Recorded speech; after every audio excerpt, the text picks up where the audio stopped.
Welcome to the ALLRAGE Podcast with myself, Billy Delaney, and today we've got a guest on. I'm really excited for this one. Ex-Parachute Regiment, gone into BJJ and a lot more combat sports, and has a real strong story. It's a pleasure to announce and introduce Mr. Tom Donnelly. How you doing, sir? Good, thank you. Hello, everybody. Nice. So welcome to the show. Amazing to have you on. Yeah, appreciate you inviting me. No worries. I'm super excited about this because I've known you for a long time. Yeah. How did we first meet? Do you remember?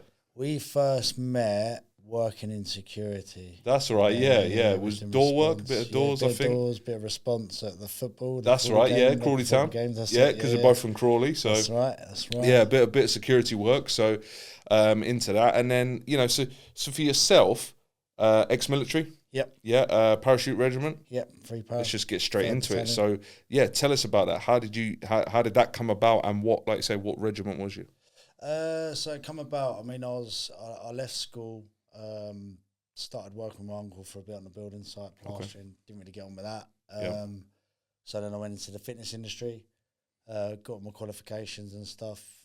My background sport was boxing, amateur boxing. Nice.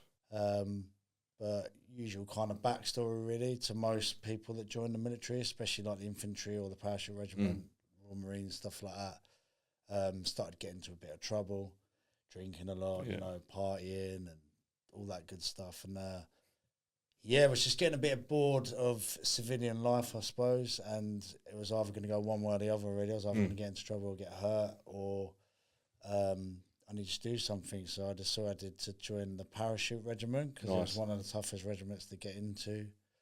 I wanted to challenge myself physically and mentally, obviously, and just take my training to another level. I was also aware through Crawley Boxing Club because one of our coaches was on the Army boxing team. Okay, yeah. Yeah, Pete Charlton, a bit of a legend in the AB amateur boxing world of Crawley. Good coach, great guy, helped a lot of young people, including myself. He was on the Army boxing team. He was saying to me, the free power boxing team are like infamous, the top in ones. The ring and outside the ring, they're the toughest, boxing team in the British Army. Wow. And also, amongst all the different battalions and regiments of, getting into a bit of bother here and there. But that's why I decided to do it really, just to kind of avoid getting into trouble on the outside. Yeah. Which most of the guys we know from close protection circuit, a lot of the guys, they are, ex-military, and the reason they got into the military is the same way that you're explaining it, trying to keep out of trouble. Okay, so did you do any tours? So I joined in 2009. Well, when I went into the recruiting office in Crawley. Our local regiment was the Princess of Wales Regiment.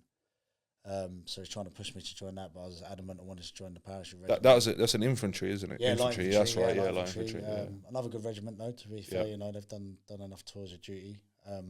Respectable.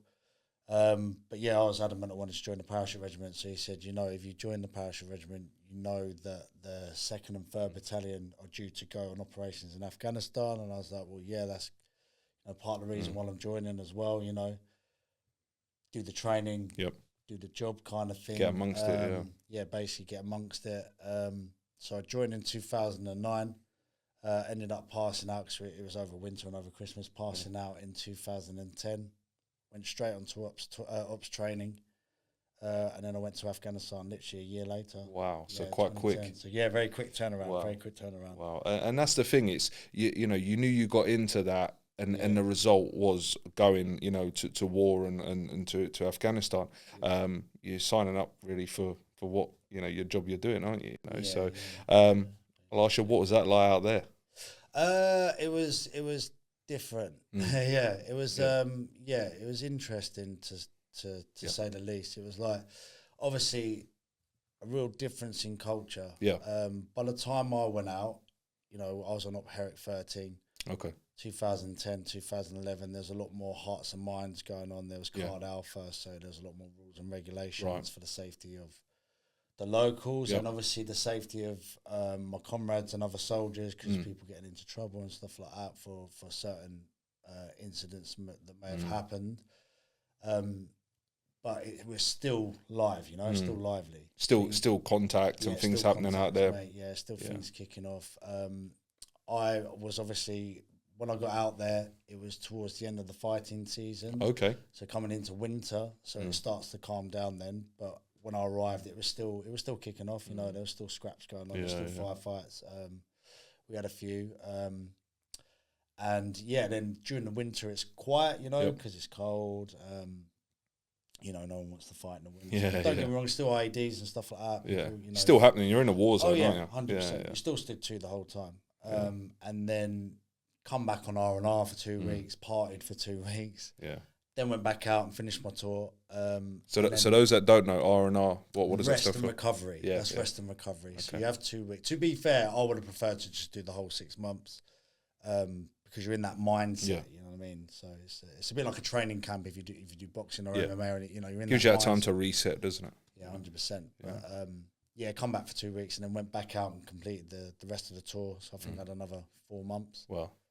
To do, and then you know we took a few. Well, we took a you know a few people died and casualties, and the reality of what we were involved in sunk in more then for me. Because obviously I come back to the civilian world with my friends and my family, and I was partying and living. How you deal with it then? Yeah, you know, and then going back, but still you go out and do the job. Surrounded by my comrades. Obviously with my boxing background, in the patrol bases, I was taking people on pads. They were taking me on pads. We'd have a little, you know. So keep yourself active. Keeping active, mindset. And I think the thing there that you mentioned is really important to mention. That is that, you know, you're losing, you know, brothers and sisters and people who you class as that, and people that are close to you in these environments, and obviously that then plays on your mental health, you know, on your mind.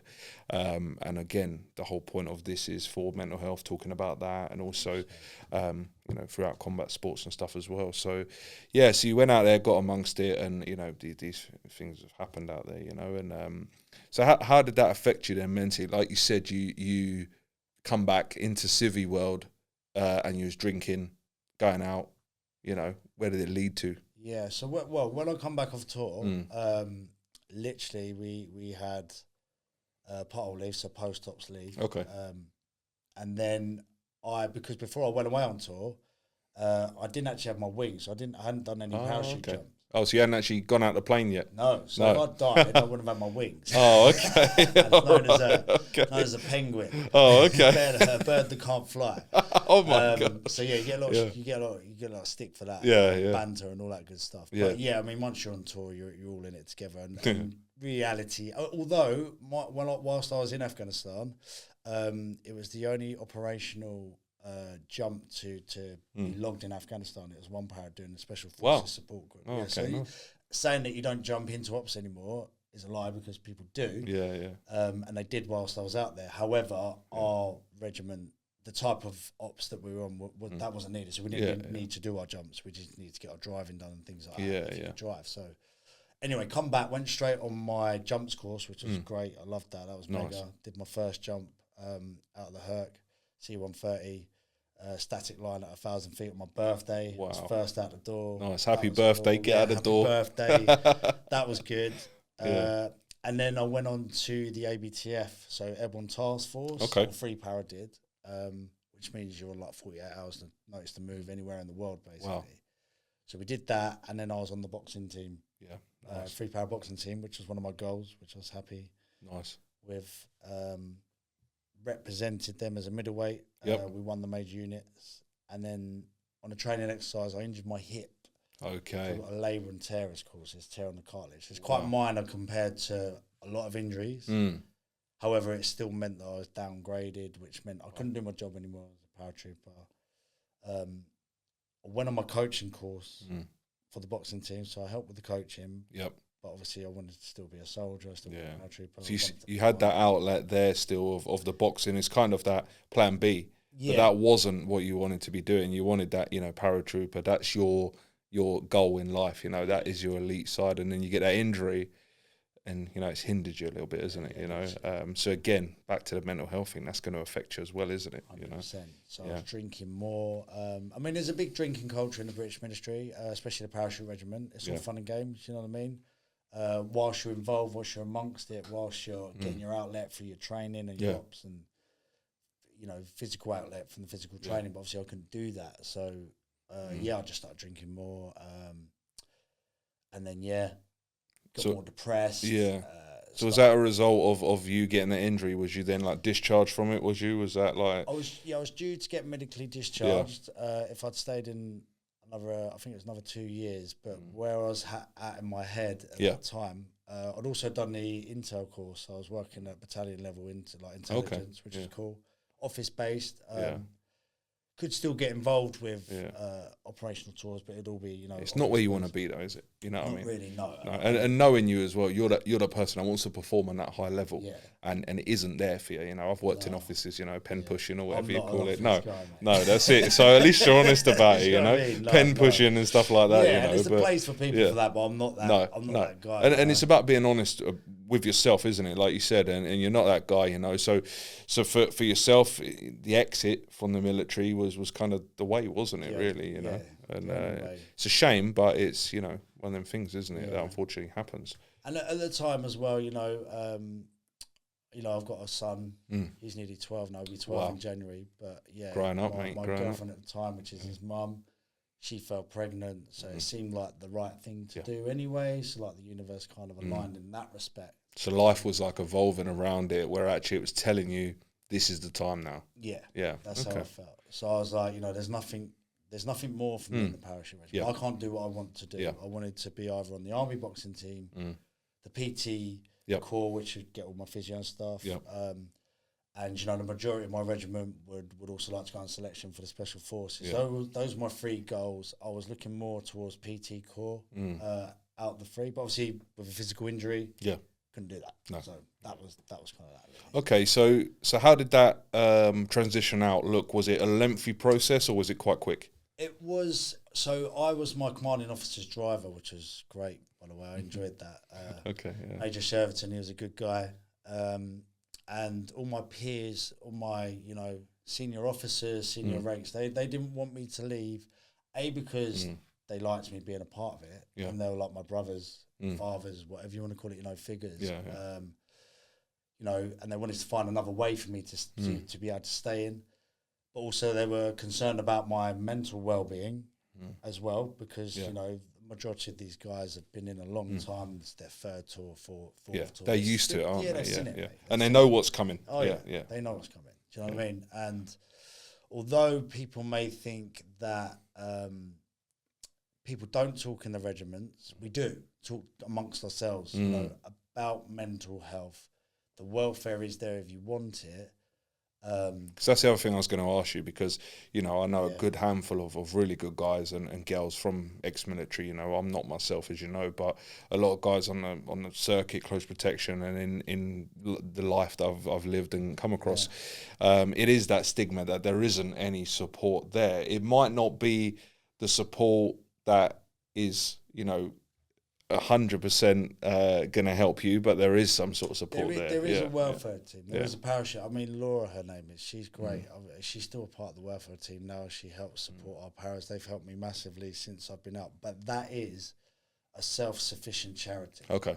Yeah. So it's based around you know, civilians or vets or people who are still serving in the Parachute Regiment. No, it's not government funded or anything like that. It's self. I see a lot of places. That is there, but it's self-sufficient. So that's where the murkiness and the grey area comes in with it all. You know, the government 100%. Should help more. Yeah, exactly. Instead of leaving it as privatised and having to do it themselves. 100%. Because people like myself and like us, we put our hands in our pockets for it and help them out. I see a lot of companies that are sponsored by Armed Forces Covenants and things like that as well. You have a lot of that going on in the industry. Again, these are all privatised charities, you know. We'll talk a little bit about charities in a bit anyway, because there's some good stories behind that we were talking about. Okay, so, you know, amazing story there for the military, and thank you, you know, for your service on that side of things. I've always said that to you over the years, you know, and been respectful and stuff, and that's how I was brought up with it, you know. So, but now let's fast forward with that now. So you come out of the military, you know, you get that injury, you know, you're looking and you know, where do I go with it? You're in civvy world. So kind of what route did you go down? Where did you go into? To be honest with you, I was, my background and my bread and butter has always been fitness, right? So it was going to push back into that somehow. Yeah.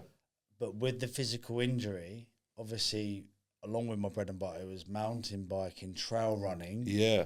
Boxing, yeah, and it's all very hip dominant. Do you know what I mean? Yeah. So, and that's where your injury is. Yeah.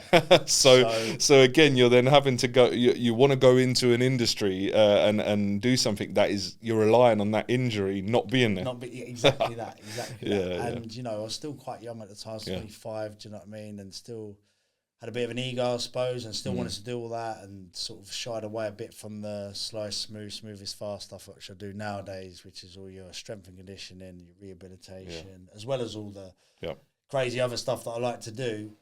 That was kind of missing at that time, and I was neglecting that. I was neglecting, so that's my physical health, and neglecting my mental health by drinking, and I was using drugs as well. And at the time, I was a father, do you know what I mean? So I wasn't in a good headspace, to be honest. Dabbling in both, and the end result isn't good, as we know most of the time anyway.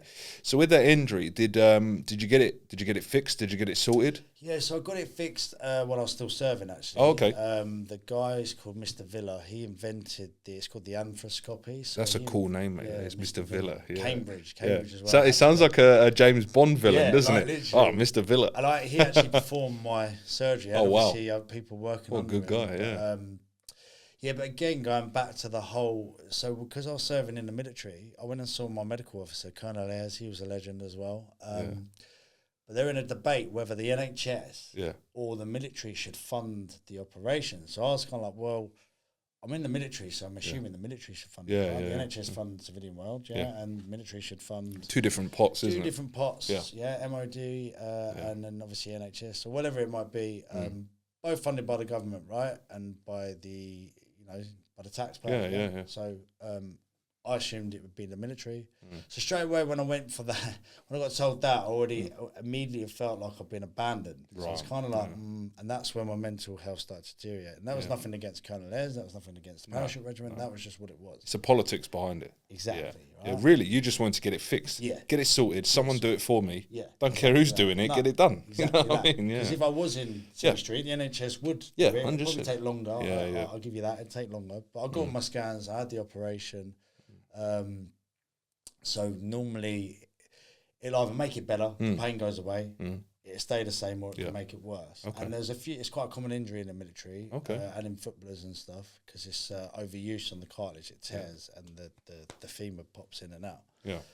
But I was lucky, immediately the pain had gone. Started rehab straight away, and hip and groin. So how long did that rehab take? So I did 2 weeks at Headley Court, hip and groin specialist. Started firing the glutes up again, doing all the band work stuff, all the stuff that you don't really like doing. Yeah. Things that you wouldn't usually do. No. Because you're like, why am I doing that? My hip? Yeah, what's going on there? I want to get a burger on and run. What with my hip? So you was a good dancer after that, yeah? Yeah, it's great. Cha-cha. Yeah. But, so I did that. And then, obviously we're still downgraded. Couldn't do... my normal job as a paratrooper, but I can still use the gym and do all my rehab. So that probably took about 2 years. It's funny, I went to an outpatients appointment, my final appointment, and because what they'd said to me is if you can deadlift your body weight, and at the time I think it's about 80 kilos, something like that, and squat your body weight and get back on the bike and start doing all that, you're good. But make sure you do your band work, your clams, your glute bridges. Yeah, cool, I'll do that. Obviously, as soon as I started deadlifting again, I neglected all that. You're like... I was going to stand on one leg, and I couldn't even stand. He's like, you're like a fast car. Yeah. It's tracking out. All your big muscles are firing, but your smaller muscles aren't. And what's going to happen is you're going to cause yourself damage. I was like, cool, all right, I'll start doing my rehab again, because this is your final appointment with me, so it's down to you now. Do you know what I mean? And then I left, and then obviously, like I said before, I neglected it, and and I went down there, So and then so it's fixed. You got it fit, or not so much fixed. You're not a car like, but you are, but firing all cylinders. But so it's mended. You're now in Civvy world, as they call it, and you are looking and going, okay, I'm going to go into the fitness industry. So, what happened there? So I know you've gone into like BJJ and stuff like that, but what come around? So I mean, obviously, when I come out of the military, I went back into the fitness industry. At the time, I'd got my CP badge, protection. Yep. And then I started working in security. That's where we met, right? Yep. But then I just wasn't getting the fulfillment that I used to get from the gym. Hard industry. That's how we met. It's something that people don't necessarily know too much about you on that circuit, that you actually did that, because we was talking about that the other day, wasn't we? Exactly. And I said you need to mention that, because it's an achievement, going into that. And you still wasn't getting that bit out of it, was you? That you wanted. What it was as well, I had my CP badge, and I had a network of people on the circuit, obviously ex Parareg and stuff like that. But the issue I had was obviously I had my boy, my son. Yeah. So, and I wasn't with his mum anymore, and I wanted to remain in contact with him and stuff like that, and be there for him. So I couldn't really go away and do the big jobs and do the executive stuff. A lot of travelling, a lot of stuff going on. It's great money, which, we all know it's great. It's a good job. But, again, I was kind of in that divide of I want to be there for my boy. So I did sort of like RST stuff, so residential in the blocks of flats. Those I don't know, residential security teams. And then door work and stuff like that. Surveillance, all that kind of stuff, And then, so I wasn't really getting that. I thought, maybe if I go into security, I'll get the bug or the same feeling of being a paratrooper, but I didn't. So, because that's wasn't what I was doing. So I thought, well, I end up again spiraling out of control. So it's been a rock and roller coaster, using, drinking, getting in trouble. So all the things that I joined the Parachute Regiment to avoid, I ended up doing anyway. Yeah, as a father as well. So it was like, and is that because with the Parachute Regiment and the military, it gives you structure and discipline. Yeah, is that because it's not there in the civvy world, and it's accessible, isn't it? Everything's accessible. Yeah, you want drugs. In the civvy world, everything's done for you. In the military, everything's done for you. In this world, everything's there. You can access it. And like you said there, the discipline is everything's done for you in the military. So you're going, right now, it's not done for me. What do I do? Yeah, exactly. What and that's what a lot of the guys struggle with. From what they've told me. And a good point you just made there. Right, so when you're in the military, everything's done for you. It's easy. You know what I mean? You've got no worries. All your bills are paid. Your food's there. You just got to get up, shower, turn up, and read the detail. Coming to Civvy Street, none of that's there. It's all down to you. You've got to pay your bills. You've got to pay your taxes. You've got to feed yourself. You've got to remember to do all that stuff. So that structure's gone. But what is easy and accessible, like you just said, is drugs and alcohol. Yeah. Do you know what I mean? Yeah. So it's like you get hooked on that, and you've got an addictive personality like me, which I have, it's fair to say. That's why I train so much. You know what I mean? You're channeling it to something else, right? Well, that's it. I'm amongst all it. I can get drugs anytime I want. Yeah. Do you know what I mean? From people that I know. Yeah. In the civvy world, you can get it, can't you? It's there. You get it, so then you start taking it, anything you want, you start drinking, you go to the off-licence down the road, you get a drink. I used to ride to 24-hour Tesco's on my bike just to get loads more vodka, you know what I mean? And then just ring a number as you do, or get there and drop shit in my letterbox. Text or whatever, And it's there, you know what I mean? So that was that. And then I ended up getting in trouble. Okay. And I had to go to Lewis Prison on remand because basically I couldn't go back to my address. Wow, yeah. So I was in there over Christmas, only for 28 days. Do you know what I mean? And what year was that? That was in 2016. Oh, okay, cool. Yeah, 2016, December the 2nd, mate, 2016. Wow. Remember that one? Yeah. And I was like, fucking hell. Yeah. I'm here. Christmas time, drinking, drinking, using, mate. And I was there. And I remember the judge said to me, they're like, have you not got an alternative address? And where I've been such a drama and burnt so many bridges, I was like, I haven't. They're like, what, you haven't got an alternative address? I was like, no, I haven't got an alternative address. So we're going to have to go on remand because it's an altercation between you and your neighbour. Yeah. I'm like, okay, I'm going to have to go to Lewis Prison on remand then. They're like, we're going to be locked up over Christmas because there's not going to be any court. So I was like, well, I'm going to have to do it. I've got nowhere else to go. Nowhere else to go. Make my bed and line it. And the only reason I had nowhere to go is because I burnt my bridges, not because no one cared, but because of what happened at the time. It was all my own circumstances. Do you know what I mean? And like, I thought, okay. And I sat in that cell, mate, And I lay there and I thought, when was I happiest? Obviously, the Parachute Regiment. I can't do that. Do you know what I mean? When my son was born. But you've just messed that one up again. Yeah, do you know what I mean? When were you happiest? And it was when I was working in the gym before I joined the Parachute Regiment. Wow. I know I was bored and I was getting involved, but the people in the gyms were good people. Do you know what I mean? It was the people outside the gyms that got me in the trouble. And you're battering, living two lives or whatever.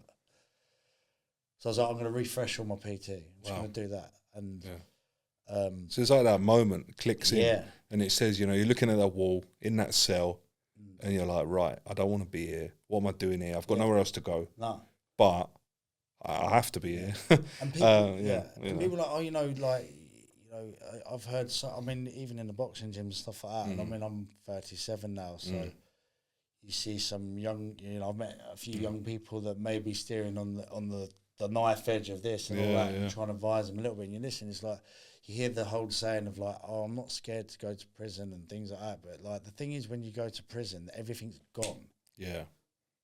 Do you know what I mean? It's not about being scared. It's not about being tough. It's boring. It's a waste of life. Yeah. And everything's gone. Yeah. Nothing that was there is there anymore. Yeah. Do you know what I mean? And if you're a parent or whatever, or you've got a good job, or even if you haven't, right? It's all gone. Yeah. And the reality of that is, it's like you don't want to be there. I definitely give me a short, sharp shock, eh? Yeah, well, that's the good side. It worked, And I've been some places. Yeah, I can imagine. And I'm sure there's many people out there seen more than me, but and that's the way I looked at it. And then I thought that's what got me back in. So I worked RST nights, refreshed on my course during the day. Nice. And then, got back into working in Brighton. So that was your personal training qualification? Refresh that. Premier again. Yeah. I remember I walked in, Ian Murray, his name, he's one of the guys. He's like, "What are you at?" I was like, I'm just going to refresh it. And that. He's like, "All right, you're out of the army now." I was like, "Yeah, I've been out a while." Do you know what I mean? And it was good to see him and just reconnect with people. And then that kind of then switched you then now full circle into kind of where you are now really with it. And that's an incredible backstory to get to where you are. And it shows you that, you can go prison, you can, come out of the military of injury and actually be successful to where you are. So, so let's talk a little bit about Brazilian Jiu-Jitsu then. Brazilian Jiu-Jitsu. So I've been having conversations with you about this, about getting involved. There's something that's niggling at me going, I need to get involved in it as well. Yeah. Okay, so let's talk about that. How did that start and where did that come from? So that all started after my last major relapse. Okay. Which was a bad one, but the real rock bottom. So even after all that I just spoke about, I did relapse again. I relapsed hard, and unfortunately, my son see it. Wow. So that wasn't good. Worse things have happened in that situation, but he saw it, and then that was the final straw for me. And I thought, I've got to stop drinking. Yeah. There weren't no drugs there. Yeah. There was just drink. They're still bad. Bad for me. But that was the final rock bottom for me. Yeah. So, good friend of mine, ex-PWR actually, veteran. He just scooped me off the ground, mate. I was done, mate. I was done. My son see that. Yeah. He failed. I failed. That's how I felt. Yeah. He's like, no. Come stay with me. You're sober up. He was a year sober at the time. He's nearly 5 years sober now. I'm nearly 4 years sober. Thank the universe. Good achievement, mate. Yeah. Self-will and the rooms and recovery. But he was like, "Nah, mate, you ain't done. Your boy loves you. You know what I mean? You love your boy. No matter all your major, messing up in life, like you've got this. You know what I mean? And I'll make sure you've got it." And it took me 6 months, mate, to even leave his shack in his garden and go to CrossFit Crawley. Wow. Because I was into CrossFit before when I was working in Brighton. Yeah. So I went to CrossFit Crawley, and the guys down there, the girls and the guys, the coaches, the team, they were great. They just let me crack on, man. I was like, look, I don't want to compete. I don't want to get too involved, but also I don't want to be a recluse. But I'm going through this, going through recovery, my mental health and all this. And Ellis, she's was one of the main coaches there, the co-owner. She's got another box now, which we're going to with the charity a bit. But she, she understands all that. She was working in care before she opened the box, you know what I mean? So and she got into gets it. CrossFit. She Yeah, gets it. Yeah, 100%. Straight away, she got it. And I was like, I feel safe. Yeah, this is now my safe space, my safe zone. Space, yeah. So CrossFit, just off of that a little bit, what is CrossFit? Just for those that don't know. CrossFit is basically, it is an affiliate. It's an affiliate which basically stands for cross training, so crossing over training. So it's when you combine two different types of training together.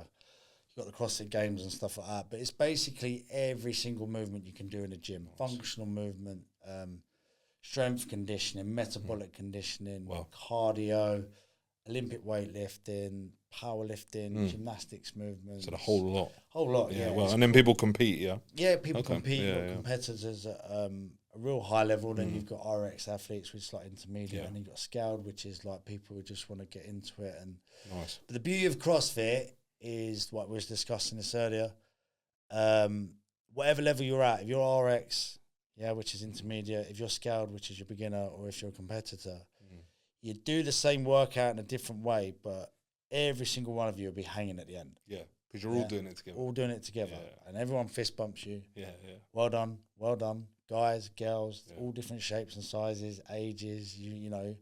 You've even got people who've got injuries that can crack on with it in different ways. So now it's a team and a family. Yeah. So I can now see why you're going down that route. Yeah. Because the military gives you a team and a family. Exactly. So then you go into fitness and you're starting to get that as well. Yeah. So then from CrossFit, which you know is great, you then kind of cross over, don't you, into the whole BJJ stuff? You know, so literally. So literally, I'm at CrossFit Crawley, and then there's a charity called Reorg. Okay, yeah. And I met a couple of people from there, and we were talking about Brazilian Jiu-Jitsu, and I've got a couple of family members that have done it in the past. I've always known about Jiu-Jitsu because of boxing, obviously my background. So we always saw the guys and the girls on the ground. Yeah, I'm the same. Yeah. Always respected it. I was never one of those, I just want to strike and this. And I was like, no. You know, I've always watched the MMA and UFC, and I've respected it. There was guys in the Parachute Regiment that did it. Yeah. You know, before it was it's massive in the military. A lot of the guys coming out of the military now. I've got a pal, Stephen Humphreys. He's he's ex. I think he was ex Royal Military Police. Yeah, everyone loves them. So he's a good guy. He's doing it, and a lot of the guys are doing it as well. It was so Sam Sheriff is the founder of Reorg. Okay. He's a former Marine Commando. Okay.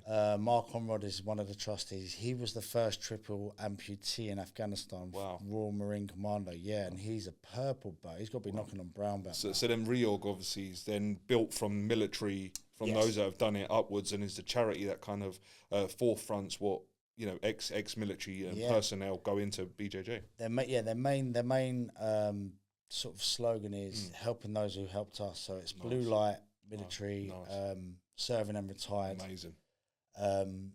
And they use Brazilian Jiu-Jitsu and CrossFit. Yeah. CrossFit came in as I come onto the program, which was cool. So that was where the crossover come in. Nice. So I was lucky. It's like right place, right time, right people.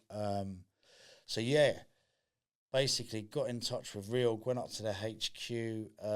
Whereabouts is that? That was up in London. That was in Richmond. It's now in, I think it's down in Plymouth now. Okay, nice. It was in Richmond. And basically, did a bit of jiu-jitsu, got involved with the team, and then they provided me with kit. Wow. To do a 60-day program of Brazilian Jiu-Jitsu. Funded all by them. So you've got 60 days, and you just need to turn up twice a week to get a reasonable amount. That is amazing, man. Yeah, so they give you a gi, and they give you a rash guard and shorts, no gi stuff, kit bag to carry it all in. So they give you a kit, give you a bag, 60-day program, bit of jiu-jitsu. Yeah, see if you like it. Yeah, wow, that's amazing. Got me in touch with Sunny Western's BJJ, so Brazilian Jiu-Jitsu. And where are they based? In Calfold, Horsham way, Horsham. And Sonny just welcomed me with open arms. He introduced me to all the team. Oh, amazing! The team are great there, man. I mean, they're my family now. Yeah, you know I see it. Yeah, they're my family. You're really in there, and there's a big waiting list for there, isn't there? Yes, there is. Yeah, it's very successful. They've got. I mean, we have. I say we. I mean, Sonny and the other coaches, Jade and his boy. But it's the biggest. Strongest kids team in the country. Just got voted best martial arts academy. Wow. In the country, doing really, really well. Great for kids. Great for especially kids who are sort of like neurodiverse, you know, like ADHD, autism. Adults struggling with mental, not just me. Like, you know, this is the beauty of it. It's raw, it's open. You can come from whatever background you want. You're all on the mats together. And you're being comfortable, being uncomfortable. Yeah, we was talking about that, wasn't we? You're close. You know, you got to be close with people. You got to trust people that they're not going to hurt you. They've got to trust you're not going to hurt them. And you don't. It's not about that. They call it the gentle art. However, it's tough. It's a tough game. You know what I mean? It's but you just get this release of endorphins and the intimate connection you get. You just see it all the time and hear it all the time. People just talk, mate. You just talk. It's raw. It's open. You know, there's no alcohol. There's no drugs. It's all raw emotion. You know what I mean? You're letting it all out, aren't you? And you become a brotherhood and a sisterhood, and you're all in it together. Everybody supports you. Wow. So I was like, I'm in. Straight away, you're like, this sounds like me. This is, you know what I mean? I'm in. And at the end of the 60 days, Sam gets in contact, and he's like, how'd you find it? Everything okay? You fill out a form. It's like an online kind of form that you just tick boxes. They're not too... in depth on the questions. Okay. How was your mood? You just say high, medium, low. You so know, it's like a feedback form. So like stats, statistics. To see how you are now, like mental health wise and stuff like that. Do you feel better? Do you feel worse? Okay, cool. And it's really good. And you scan the QR code. And what's good about that is it gets people asking questions. What's that for, mate? Do all the members have to do that? Oh, well, no, I'm on the real program. Like, oh, why? And then they get like, you know, all that anxiety of talking to people. It's actually really good, isn't it? Like you say, you get their QR code and people start asking you about it. So then you then share your story and then people can resonate with your story and start, you know, creating a closer bond with each other. You know, we speak a lot and you know, and that's what it's about, isn't it, as well? So exactly. Yeah, BJJ sounds good. I can't wait to get involved myself, you know what I mean? It's exactly. Like you're saying, you'll love it because, you know, you worked hard on your boxing before and stuff like that. And the thing we was talking about boxing earlier was we were saying that you got your different levels of boxing, you know, different levels. But when you're in a gym, and we've been in many gyms and done many, you know, rounds or whatever, and sparred or whatever, and hit the bag, people are at different levels, you know. And if you put someone who's an amateur with someone who's professional, there's going to be a massive disparity there in that. Yeah, big difference. Big difference. And not everyone gets the same out of it. But when you're grappling with someone on the floor in BJJ and your different belts and stuff like that, you're all going to be knackered. 100%. Yeah. It's like you are saying. It's the same thing. It's like when I was explaining about the scaled, the RX, and the competitive level of CrossFit. Okay. Same with Brazilian Jiu-Jitsu. Like, say you come onto the mats now. You're a white belt, fairly new. I'm now a blue belt. We roll together. You know, you're going to learn from me, but I'm still going to learn from you. Yeah. Do you know what I mean? And then you might have a purple belt who's rolling with a brown belt, a brown belt rolling with a black belt. Now, don't get me wrong, you've got different levels of skill set. Everyone learns. Everyone learns, You do your 5-minute rounds or your 7-minute rounds. Sometimes you only do 3 minutes. Doesn't really matter, but everybody's knackered afterwards and everybody gets something out of it. Nice. And that's the aim, isn't it? Yeah. So then with BJJ, there's obviously the competition side of it as well, because obviously I've been watching a lot of videos online and we spoke about it as well. But so have you entered competitions yourself? Yeah, so I did. So my first competition, I'd only been grappling for like 3 months, and I did the real competition. Oh, nice. As a white belt. That's then all the ex-mill guys. And, that's going to be that's people there, and you know, I can see that recipe of that. It's going to be great, you know, everyone coming together. And now this was the difference with that as well. It's a bit like CrossFit as well. But like I was a bit apprehensive, thinking, oh, you know, I've only been doing it a couple of months, and my good friend who I grapple with, he's one of the first people I rolled with. You know what I mean? Yeah. I was like, you know, he says it's for everyone. Like, obviously, I'm on it. He's like, listen, you know, do you reckon I'll be all right? He's like, yeah, I reckon you should go for it. He's like, it's not like that. It's not like you turn up or you've only been doing it a couple of months. You shouldn't be doing. Everyone's like, okay, a little bit like how boxing is. Yeah, a little bit like you turn up. Oh, I don't, you know, don't know how to throw a punch or whatever. Oh no, I've been doing it for ages. Don't get me wrong. It's by the blessing of your coach. Of you course, ask your coach. 100%. You know, and if they say you're not ready, you're not ready. Yeah, but, of course. but I was. You know, I'd put a lot of work in within those few months. I was doing, you know, a fair few hours on the mats because I was lucky enough to have time to do it because I was going through recovery and the therapy. Charity allowed me well. to do it. I could afford to do it. Do you know what I mean? So I was lucky. That's amazing.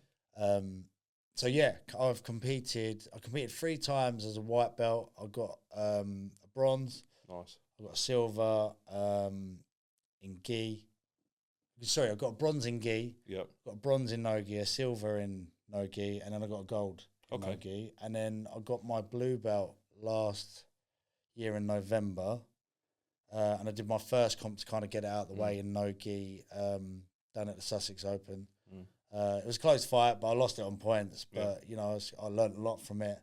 I haven't competed since. I just kind of using it now just to keep ticking over. And keep going. It's part of my recovery, like 100%. jiu-jitsu, CrossFit, and then like going into AA meetings and things like that. That's like your structure, your triangle. Yeah, my triangle structure of recovery. So when you speak about gi and no gi, the difference there, just for those that don't know out there, what is the difference? So your gi is similar to like if you watch karate, judo, and things like that. So you got your jacket, your belt, and your trousers on.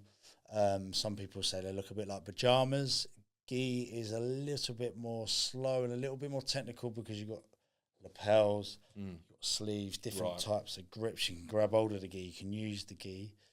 Then you've got no gi, which traditionally is gi, trousers, and a rash guard. But mainly shorts and rash guard. And obviously that pushes into MMA. Yep. But that's obviously without the lapel, so you use like collared, like your grips on your triceps, on your levers, and collar ties around the neck, so you're using the body. Wow. It's a lot more explosive because it's easier to get out of things because you're sweating and stuff like that, whereas gi is a lot harder to get out of things. But there's pros and cons to both. You get some people who prefer gi to no gi. I like doing both, but I genuinely push more into no gi because that's where I started. Yeah. But I do like both, and I advise anybody who gets involved in jiu-jitsu to do both. You even said that to me. You said, when you get involved, do both. And just do both. And I will. Yeah, that's the thing you will do, yeah. And you might find you do more sessions in one than the other, but just keep doing both. And, it's a never-ending journey. Like, I'm always learning, mate. You kind of just go with the flow. Yeah. And do you think coming from that boxing background and having that boxing kind of puts that, you know, the sort of no fear in it as well, really, because, you know, when you go into a fight and you get in a ring, you know, with another person, it's just you two, isn't it? Yes. You know, and the same with Brazilian Jiu-Jitsu, it's just you two. Yeah, you know? 100%. And it kind of like, well, this is a new art that I'm learning. Yeah. But there's two of us. Yeah, you know, it's the same situation. Yeah. You know? No, exactly that. It's fair to say that I manage my fear well, given my background. But whenever I bump fists before anyone I'm sparring or rolling with, I still get that sort of excitedly nervous feeling, energy. But once I'm in kind of thing. Yeah, if that makes sense. All or nothing. Yeah. But competition is very different. Like anything, even with a CrossFit comp, you're not in combat there, but it's still like, okay, I've got to perform here. Yeah. But adrenaline takes over, so you're kind of in the moment, and it's a little bit different. It's a little bit more competitive, a little bit more, throwing to and throwing things like that. Nice. But in the gym, everybody still gets it. You get partnered up by a coach, or you choose your own partners, and do you know what I mean? Because one of you makes a mistake, and the more you get into it, the more you're kind of leveling up. Other people are leveling up as well. So it's like you kind of like, but if you make one sort of mistake, then everyone can kind of see cost it. You. You know what I mean? But you learn loads from it. So then with that, you've gone into the coaching side of it, haven't you, now as well? So you're coaching. Not jiu-jitsu. Okay, right. But I'm coaching, I coach boxing. Okay, still. Cool. Not for competitors or fighters. However, I teach everybody. I teach whatever the class is, whatever the age range. I teach them how to box properly. Nice. I think to myself, there's no point otherwise. Yeah. So I teach them the correct technique. I say to them, no one's expecting anyone to fight. I've got a network that I can pass people on to if you need fight. to. Yeah, exactly like that. I mean, we trained together. You got you ready for white collar and stuff, and then you went off with. Jumbo and people like that. That's the way it works for me. I like to grow people and move them on to what they want to do. So I still coach boxing. I coach CrossFit as well. I help at Nomads, which is now Ellis's new box with another coach called Sai. Yep. They were both originally at Crawley CrossFit, but now they're at Nomads in Crawley Down. So I help out there from time to time. I love it. Great team. So I coach CrossFit. I've seen the pictures and out there, and it looks like a really good vibe in there, isn't it? Well, something we spoke about yeah, before, that's what about we vibes spoke of about, gyms and vibes of areas. You know, I know you do a bit now at K2, like the new K2 there. Leisure Centre in Crawley. That's kind of just redone their whole gym. I've seen you on the bike in there in the spinning back on the spin. The studio looks like a nightclub, mate. It is like a nightclub. It's so I used to teach spin before I joined the Parachute Regiment. Spin boxercise. Okay. Because I was boxing at the time, so I wasn't ready to coach. I was still a boxer, but I did boxercise, which is like boxing or hand. But it's all the same stuff, you know. And it's all about getting people involved. Yeah, it's a fitness element, isn't it? Yeah, not taking it too seriously, without the stress. You know what I mean? In competition, and I used to teach spin then. I used to whack the tunes on, and then this last year I do the strength and conditioning for a lot of the guys and girls at my BJJ gym as well, alongside the Brazilian Jiu-Jitsu. Oh, great. Okay. So yeah, which is really cool. Yeah. Enjoy that. So I do that side of things as well to keep them safe, get them well conditioned for competition if they're competing, or just injury prevention, or just general well-being. Really nice. It's all kind of like interlinked. It's kind of interlinked. But yeah, the new spin studio at K2, mate. It is like being in a nightclub. You've got light disco lights. The sound system's wicked. Better get down there and check it out. Good vibe. Come down, try it. Which is good. See what it's like. 100%. And then, which is cool. So, and then obviously I'm PTing and doing S&C in there as well. Nice. So that's good. Cool. Yeah, and like I say, you've gone from the military, gone into that civilian world, CrossFit, BJJ, boxing. It's such a big element and such a big story, and fitness now has kind of took over your life, isn't it? It's like the way you're going. Would you say that's like you said, your therapy to keeping yourself on a straight and narrow? 100%. And it's gone full circle as well. Okay. Yeah.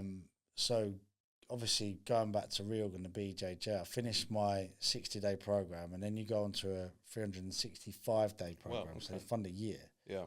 And I grafted in that year, with my team, and Sonny and my coaches all helped me. I got my blue belt. Nice. And then I decided to raise money to give back, to allow other people to experience the same thing as me, whether it's Brazilian Jiu-Jitsu or CrossFit or whatever they wanted to fund. So it all went full circle. Nice. And where Cy and Ellis moved from CrossFit Crawley to the new boxing Crawley down, we held the charity event there and combined CrossFit and Brazilian Jiu-Jitsu together. Wow, that must have been an epic. That must have been. It was cool. Put the two together.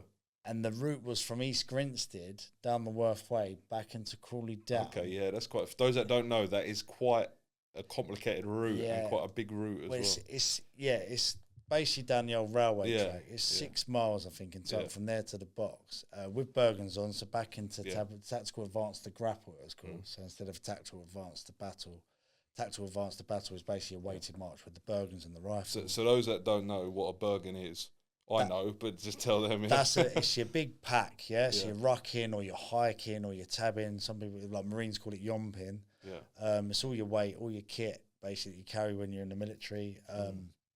All infantry soldiers carry it. So quite heavy. Yeah, quite heavy. I think, it works out about, what is it? So 55 pounds, whatever that was. It's about 25 kilos on your back. Obviously no weapon, but still tabbing in boots and trousers. Yep. And then you got CrossFit Hero World. WOD stands for Workout of the Day.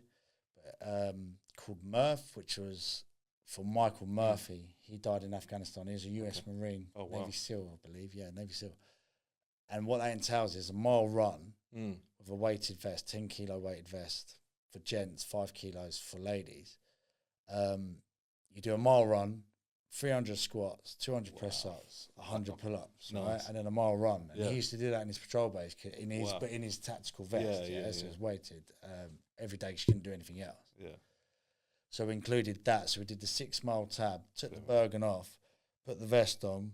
We did the 300 squats, 200 squats, 200 press-ups, 100 pull-ups. Wow.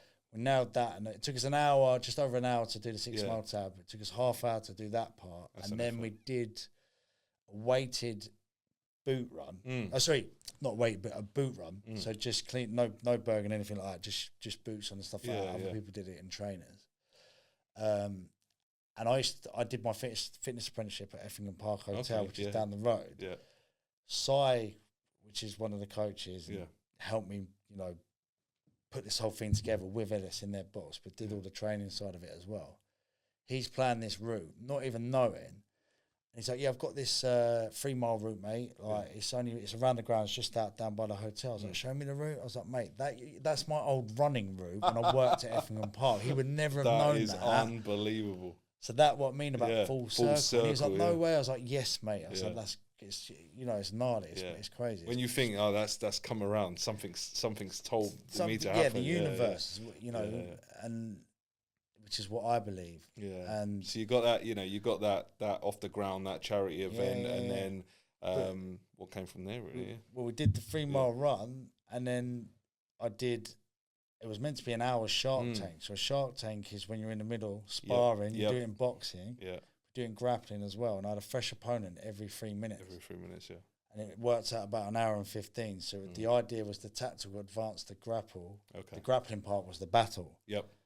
So you did all that, did the grapple, or I did the grapple with a fresh opponent, and it merged all my jiu-jitsu brothers and sisters with my CrossFit brothers and sisters. Wow.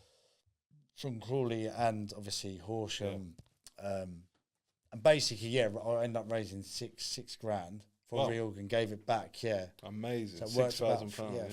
Just over 4.5, and then gift aid it round up to about £6,000. Wow, that's good. So that funds that fund about 5 or 6 people to do what I did. Oh, that's incredible, mate. You know what I mean? And it gives other people opportunities. Yeah. So you've given back. Yeah, given back, and it merged everybody together, and then that's how I ended up getting back into coaching and helping nomads and. It's a great box community, as is my jiu-jitsu gym. And, like you said, it's come around full circle. Yeah. So then leading on from that, other charities, that you've been involved with. So obviously where I was training at SWBJJ doing Brazilian Jiu-Jitsu, a now good friend of mine, he was actually pointed in our direction by Sam Sheriff, who's Reorg founder. Yep. His name's Ephraim, and he's a great guy. And he sent me a message. He said, "You couldn't do me a favour, just keep an eye out for Ephraim for me. He's a good friend of mine. He's from a charity, and I couldn't remember the charity's name at the time. I sort of he's like, yeah, cool, no worries. I look out for him on the changeover of classes. So I was in the earlier class. I'd done the gi class. He was coming to the no gi class. Oh, okay, cool, yeah. And there's a changeover, and. Anyway, I'm looking, I thought, I'll look out for him. And I looked over and I spotted this guy. And I thought, I can't remember, because obviously Ephraim's quite a unique name. So I was thinking, I can't remember what his name was and all that. But that's cool. And then I saw his jumper and it said Strongmen Charity, which is this logo here. Oh, yeah. And I was like, that's him. So I went over, I said, you're a friend of Sam's? Yeah, Sam pointed me in this direction. Oh, salam, Tommy, yeah, nice to meet you. He told me to keep an eye out for you. Have a good session. When are you next in? And he said he's in on Sunday. This was on a Thursday. And I said, all right, I'll catch up with you then properly. Anyway, we started training together, got chatting. He's a bit older than me. And we're, again, going back to that whole, we're grappling together. We've done a bit of sparring. You've got what's called open mat, which is like a bit chilled, more chilled. And you do the class and you stay behind for open mat. You do the same in the CrossFit boxes. You do your class, like open gym. Yeah. So it's a bit more chill. Everyone hangs out, does a bit of training. So I got chatting to him, and it turns out, sadly, he'd lost his son, James, in Afghanistan. Wow. So his son was serving. So he could relate to me in a different way, right? And then, obviously, he's talking openly. We're connecting. We've just done a bit of grappling. We're chatting away. So I formed the Strongmen Charity. It's a bereavement charity for men, because men tend to not talk, same as the stigma held to it, and keep it all in and and man up, and don't do this and don't do that, and all the stereotypes and and obviously where I'd lost my mum at such a young age, I connected with him because I was like, well, I lost my mum, I said, then she took her own life, sadly, and he's like, well, there's a lot of guys who come on with us, and basically what they do, I mean, they've climbed Kilimanjaro, they've done like Snowdon. Wow. I went to a place called The Farm. It's like a CrossFit box on a farm, ironically, in Hertfordshire. Brilliant place, but we did a weekend retreat. Literally, we got there, we camp out, do some workshops, like a bit of hand-to-hand combat, survival skills, meditation, gym workouts, obstacle course race. A whole lot, Pizza, do you know what I mean? Yeah. And, you got guys there Some guys have a couple of cans of beer, so I don't drink. Obviously, I'm sober, but there's people there in recovery. But there's a huge respect for everybody there. Everybody's welcome. Do you know what I mean? And yeah, we did a bit of archery and stuff like that. And you know, I really connected with a guy there. We finished it up and we all said our goodbyes. And this guy, it was bizarre. It was his son's birthday on the Monday, which was the same as my birthday, the 14th of July. So again, universe, great power, whatever you want to call it, but that's what I believe, right? Yeah. And you know, he's chatting away to Ephraim because obviously Ephraim's connected with him before. They've provided him with therapy and stuff like this. You know, it's a real solid charity for veterans and civilians. Guys, you know. And he's like, it's my son's birthday, and obviously, so I'm not silly, I'm cottoning on. Obviously, he's lost his son, and I said, "Oh, look, I don't mind me saying this, but you're saying about it's your son's birthday. It's actually my birthday on Monday as well." He's like, "Yeah." He goes, "You know, I'm going to donate to strong men and stuff, and put a message up and say it's on behalf of him and in memory of him." I was like, "Oh, that's great." He's like, "Yeah, I just never knew how to deal with it up until now, really, because his son took his own life." And I was like, my mum took her own life. So you connect him with this guy, and it's just like, it doesn't matter what age you are, you know, what your background, again, it's just like you connect on that raw emotional level. You find something that you can resonate with somebody. Yeah. And then when it's as deep as that, we don't get no deeper than that, does it?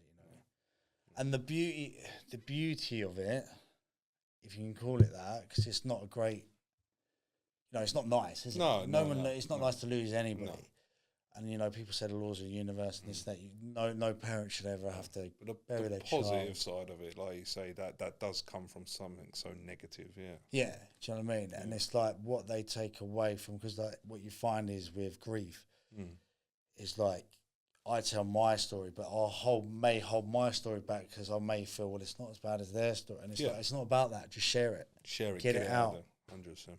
And that's the beauty of the Strongmen charity. And that really touched me. And Ephraim actually did the whole charity event with me. Wow. For reorg as well. Amazing. So he did start to finish, mate. He grappled. He did Murph. He did the tab. He did everything. Done the whole thing. Started to finish. He got amongst it, mate. And then he said to me, you know, I've had a few coffees with him, and I'm meeting up with him next week. Nice. And you know, I've had a few issues going on since I've been away from that weekend, and some of the guys have reached out on Instagram. It's just nice, you know. Yeah. So, it's like a big family, like you said. Yeah. And that's what it's about, isn't it? And we touched there on, you know, the charity side of things, and I said to you earlier, I like the hat, and you explained what it was, and that's why I wanted to put it on there, you know. And yeah, you touch on that community of people and how important it is, you know, in the dark times. Obviously, you know, going through myself and come out the other end, and that's why I'm launching this as well. And thanks for sharing that with us, because I know, you know, it's something that we don't do enough of, you know, as men, share with each other. You know, what's your advice there for people that, you know, that are going through that kind of stuff? What would you say? If you're struggling, reach out. Don't be afraid to reach out. You know, Strongmen charity being one of them, but if you're struggling, you know, to talk, or if you're struggling with drugs and addiction, alcoholism or anything like that, go to a meeting. That's AA, or NA, whatever you may need to do, but go to a meeting, because that really, really helps. That's one thing I'd say on that part of things. If you're struggling with your mental health, reach out to a charity. The Strongmen charity, obviously that helps with men's bereavement. There's lots of women's charities out there, but I'd suggest physical training and exercise, without a doubt, it helps massively. And any gym you go to, but Brazilian Jiu-Jitsu, try Brazilian Jiu-Jitsu. I could definitely recommend that. Trying to sell definitely it. Try CrossFit. Definitely try CrossFit, because they are different types of communities. They're not the same as commercial gyms. I work in a commercial gym. I like all of it, but I get that everybody's different, and there are different communities and different types of vibes. But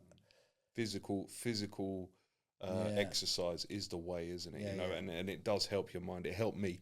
You know, boxing helped me. That was my outlet. Hadn't ever boxed before. Got into it. Was in a different country. I was in Tenerife, and I thought, right, let's get into boxing. Stop drinking. Changed my life. You know. So even boxing, even starting off there, getting into a bit of boxing, mixing it up, and then getting into other stuff, you know, and that's what it is. And the feeling, mate, of like once you've done a workout, there's nothing like it. No, the endorphins are just second to none. No drug, and we've both done stuff over the years, all right, for our bad times. And there's no drug, and there's no piece of alcohol or drop of alcohol on this earth that is as good as that feeling once you've done a hard workout. 100% agree on that. Definitely, like training, physical exercise, but it doesn't have to be CrossFit, Jiu-Jitsu. Go for a walk. Yeah. It doesn't have to be to that level, does it? Talk as well. Like, there's no such thing, you know, as a silly question. There's nothing wrong with feeling low. There's nothing wrong with feeling happy. Yeah, just reach out. Just reach out to somebody. Yeah, reach out. And I get a lot of people reaching out to me on Instagram and on the platform, and I say to them, look, let's have a chat, and I'll stop and I'll voice note them, you know, and I know you're very much for that as well, you know. So reach out to me. Reach out to there's lots of positive platforms on social media. There's this whole thing that people say, oh, social media's taking over this and that. There's loads of positives on there. 100%. Loads of positives. So, yeah, really strong message, like you say, reach out, talk about it, and we should be doing that, you know. 100%. So a little bit about boxing. Okay, so that's kind of where you started out, is with the boxing and getting into that. So who's your favourite boxer, first of all? Mike Tyson. That's a simple answer, isn't it? Mike Tyson. Mike Tyson. Yeah, Mike Tyson. Why? I like Mike Tyson because of his raw style. And obviously he was heavyweight champion at 19. Do you know what I mean? People out. And he was short. Yeah, and he was stocky, and he could move, mate. His footwork was insane.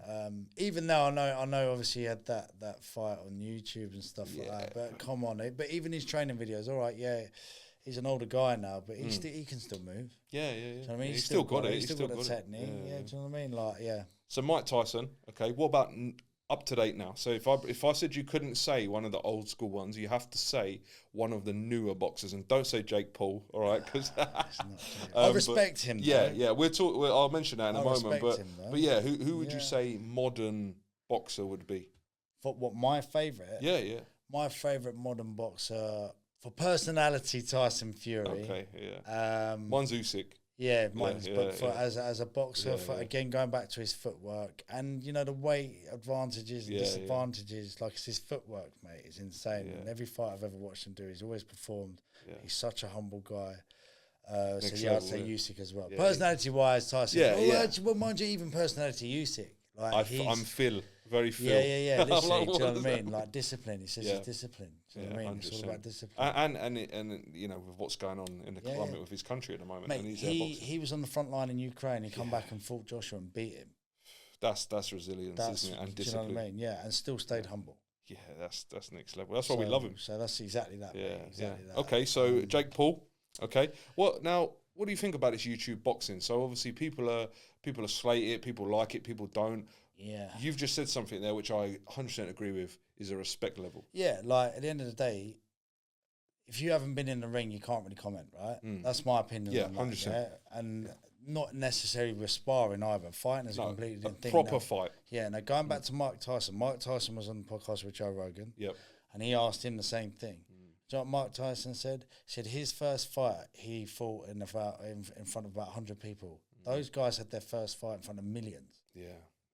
Yeah, so they get in front. They're fighting in front of millions of people. Such a big platform. Yeah, and it don't matter whether you know, people can comment on technique and this and that. You know the feeling, mate. You walk into that ring, it's you and it's him. Yeah, no matter who that you referee, that bell goes, mate. It's just you and him.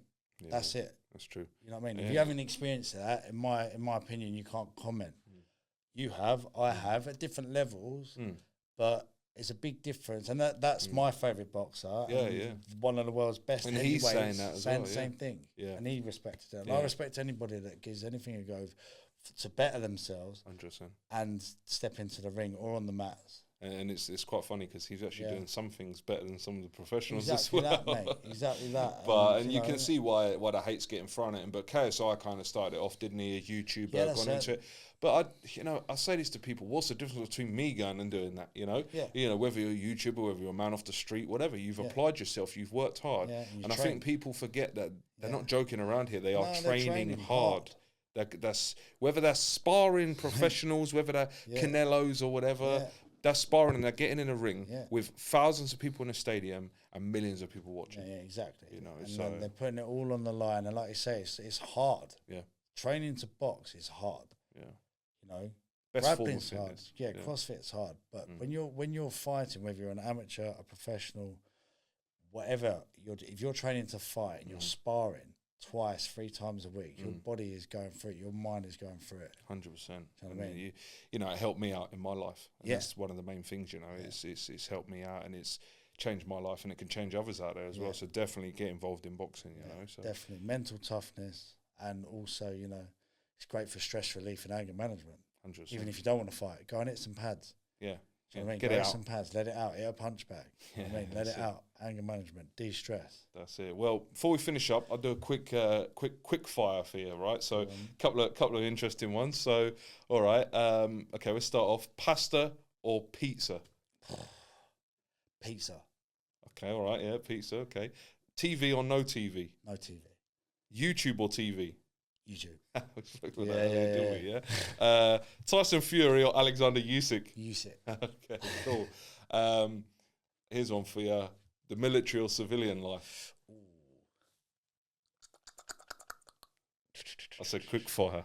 Quick fire. First comes to mouth is civilian life. Oh, okay, wow, civilian that's life. interesting. I'm happy now. I'm happy now. Good, that's amazing. I'm happy now. And then, yeah, podcast or no podcast? Podcast. I appreciate it. Well, that's it. I just thought we'd throw a little one in there. Yeah, that's cool. So, I eat a lot of pasta. Yeah. But I love pizza. Yeah. So get the carbs I eat in. a lot of pasta for my, meal prep and stuff. Yeah, good old pasta bit. What's your favourite pizza then?